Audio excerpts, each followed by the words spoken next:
Ginanta ang mamahimo niyang papel sa umaabot nga series nga The Fake Life. We have this morning Kapuso actor Sid Lucero. Mayong buntag at welcome back sa GMA Regional TV Live. Sid, pakibati naman sa mga viewers natin dito sa Central and Eastern Visayas. Thank you so much for having me. Mayong buntag sa inyong tanan.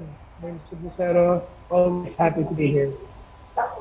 Sid, kumusta yung experience sa mga previous projects mo dito sa Kapuso Network? I love working here. As in, every time na sa freelance kasi ako eh. But every time I come back here, it's always like a breath of fresh air, and the way I'm treated, it just feels so nice. Parang akong prodigal son. So every time I come back, I feel more inspired to do my job as much as I can, as best as I can. Whatever they ask for, I'll do it. I'll try to understand it as best as I can, always. It's very inspiring. Looking back, Sid, ano yung pinaka-paborito mong teleserye at role na nagampanan mo na before? Pinaka-paborito?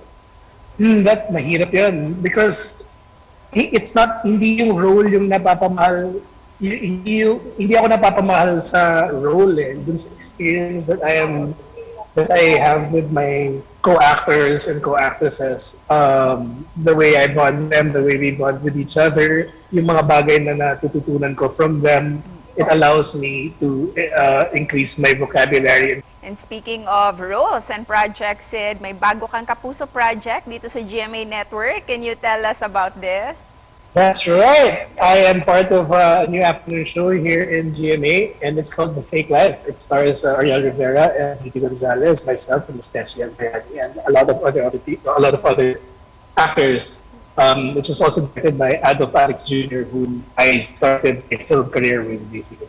So it's sarap talaga. It feels like I'm working with friends. Sino-sino naman yung mga makakasama mong cast dito sa The Fake Life, Sid?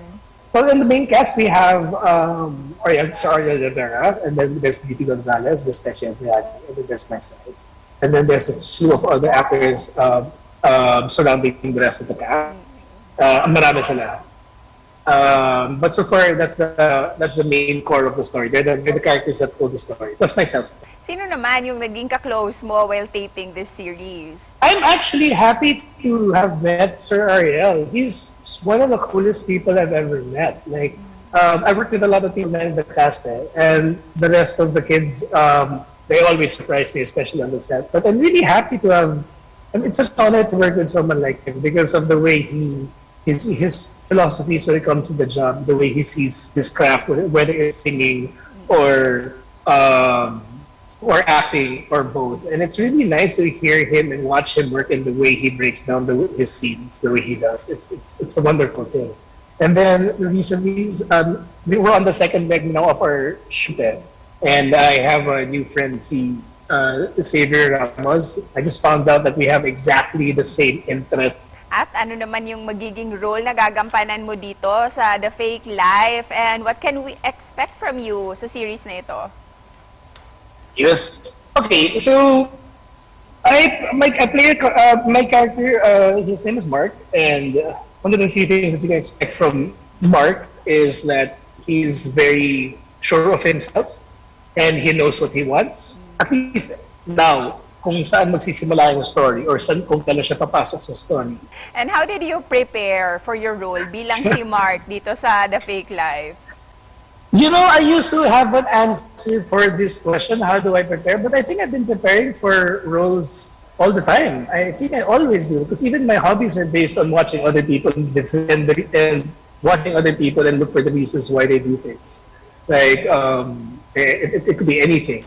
And with that said, please invite our viewers to watch The Fake Life. And bakit ba ito kaabang-abang? And I personally inviting all of you to watch The Fake Life. It's going to be coming out on the 6th of June.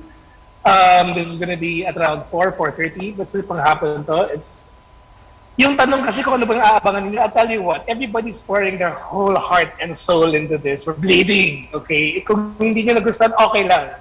And finally, Sid, ano naman ang mensahe mo para sa mga Kapuso viewers natin? Be honest with yourself all the time. Whatever happens, don't let your ego speak for yourself. Don't let your pride speak for you. Always come from a place of love, even when if you're talking to someone you're not fond of or fear ko may hinanakit ka sa isang tao, lalong-lalo na doon. Because you see in the show what pride and ego does. It is a cancer in you.